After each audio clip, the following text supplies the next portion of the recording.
J'aimerais vous suggérer certaines des choses qui devraient être dans votre plan de vie. J'aimerais vous poser une question, à savoir, qu'est-ce qu'il y a dans votre plan de vie? C'est la période la plus importante et la plus cruciale de votre vie. Car ce que vous faites maintenant, et ce que vous décidez maintenant, à cet âge, pourrait bien déterminer la direction que prendra votre vie. Chaque fois qu'un bâtiment est construit, vous avez généralement un architecte qui dessine un plan. Et ce plan sert d'exemple, de guide, de modèle pour ceux qui vont construire le bâtiment. Et un bâtiment ne peut être bien construit sans un bon plan organisé et solide.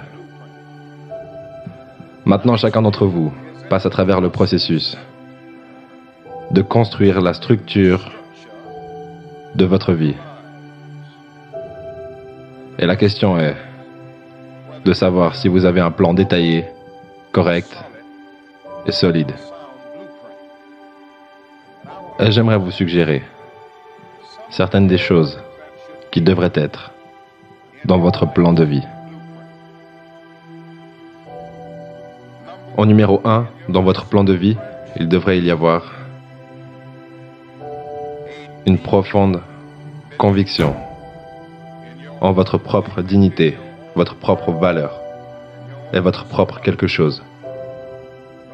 Ne laissez personne vous faire sentir que vous n'êtes personne. Sentez toujours que vous comptez. Ayez toujours le sentiment que vous avez de la valeur. Et sentez toujours que votre vie a une signification ultime. Deuxièmement, dans votre plan de vie, vous devez avoir comme principe de base la détermination d'atteindre l'excellence dans vos différents domaines d'activité. Vous allez décider au fil des jours, au fil des années, de ce que vous allez faire dans la vie, de ce que sera votre travail. Et une fois que vous aurez découvert ce que c'est, décidez-vous à le faire et à bien le faire.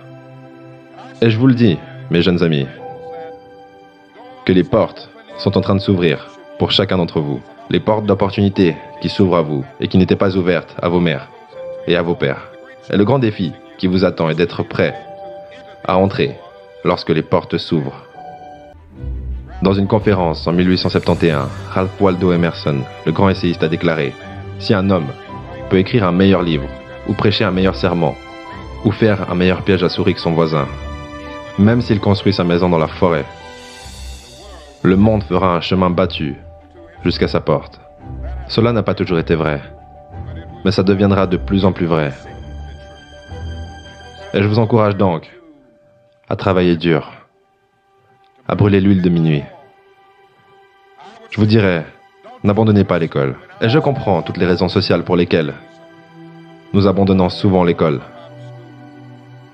Mais je vous encourage, malgré votre situation économique critique, malgré la situation que vous êtes obligé de vivre si souvent, dans des conditions intolérables, restez à l'école.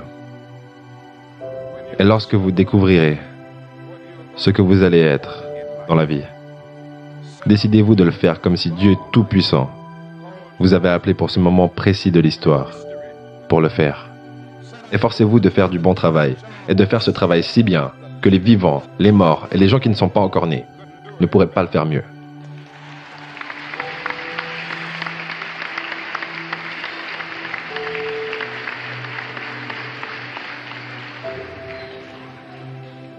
S'il vous incombe d'être un balayeur de rue,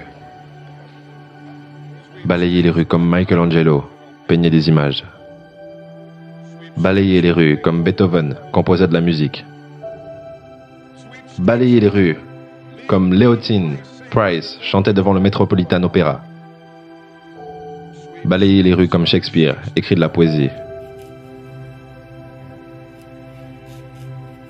Balayez les rues si bien que tous les hôtes du ciel et de la terre devront faire une pause et dire « Ici vivait un grand balayeur qui balayait bien son travail ».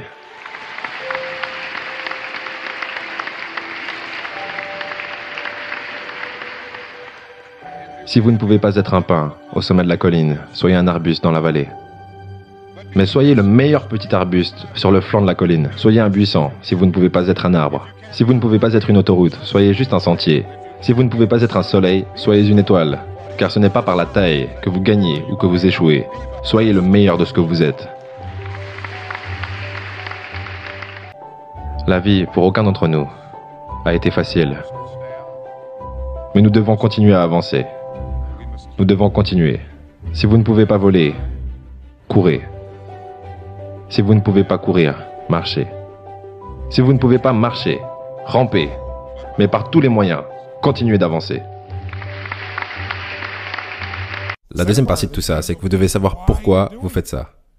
Parce que vous savez quoi? Vous avez peut-être de grands rêves, comme j'aimerais gagner $1 milliard ou j'aimerais ramener la paix sur la Terre. Pourquoi?